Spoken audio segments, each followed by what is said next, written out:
dunia kita ni, kalau kita compare, even kita hidup sampai 70 tahun, kita compare dengan nanti kita akan hidup di alam barzakh, campur pula dengan kita hidup di alam akhirah. Dunia ni sekejap sangat. Kita hidup di dunia mungkin 70 tahun, kita hidup di alam barzakh, alam kubur nanti berapa ratus tahun pun kita tak pasti kan? Itu belum kira masa di alam akhirat. Alam akhirat kita akan hidup selama-lamanya. So hidup di dunia ni sementara sangat sahaja. Dalam satu hadis yang kita boleh jumpa dalam matan Al-Arba'in An-Nawawi, Imam Nawawi, dan hadis 40 Imam Nawawi. Imam Nawawi bawa satu hadis an Ibnu Umar radhiyallahu anhu maqal. Ibnu Umar radhiyallahu anhu telah berkata, akhadha Rasulullah sallallahu alaihi wasallam bimankibai.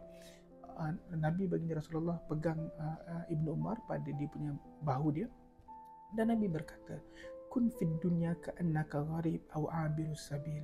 Jadilah kamu di muka bumi ini, di dunia ini, seperti mana seorang asing ataupun seorang yang dalam perjalanan. Wa kana Ibnu Umar radhiyallahu anhu yaqul. Ibnu Umar sambung lagi, kata Ibnu Umar kata, idza amsaita fala tantazirus sabah. Bila waktu malam kamu tak sibuk, susah payah nak tunggu hari besok pagi. Wa idza asbahta fala tantazirul masa. Bila waktu pagi tak payah kita tunggu sangat waktu malam. Wa khudh min sihhatika limaradik. Dan gunakan waktu sihat kita untuk waktu kita sakit.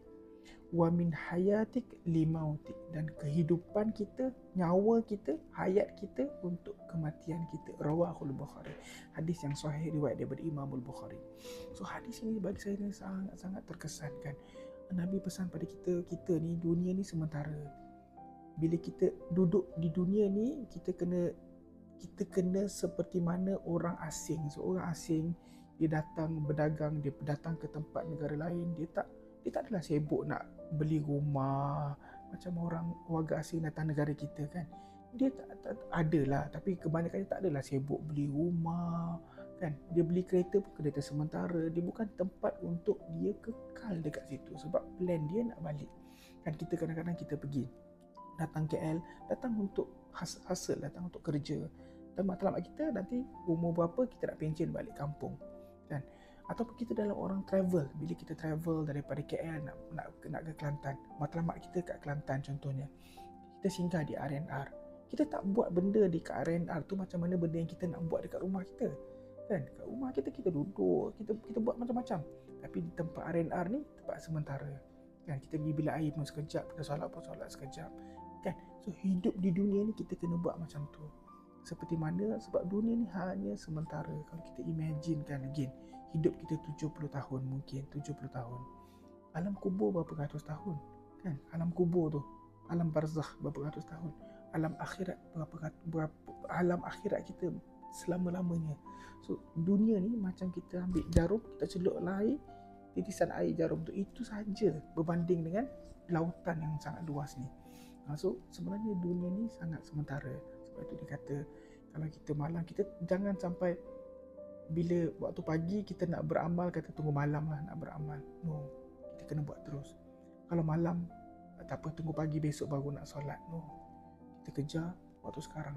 Kita preparekan untuk akhirat kita sekarang. Bukan tunggu waktu besok, bukan tunggu insya-Allah besok nak buat. No, kita buat daripada sekarang. Sebab kita tak pasti petang ada ke tak ada, pagi besok ada ke tak ada. Dan sementara kita sihat, Allah bagi kita nikmat sihat. Nikmat sihat ni nikmat yang sangat besar. Berapa ramai orang yang lagi kuat keimanan daripada kita, tapi Allah tarik kesihatan dia.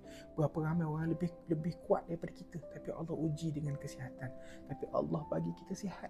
Dengan kesihatan yang kita ada ni, kita kerjakan, kita usahakan untuk menyiapkan rumah kita di akhirat kelak.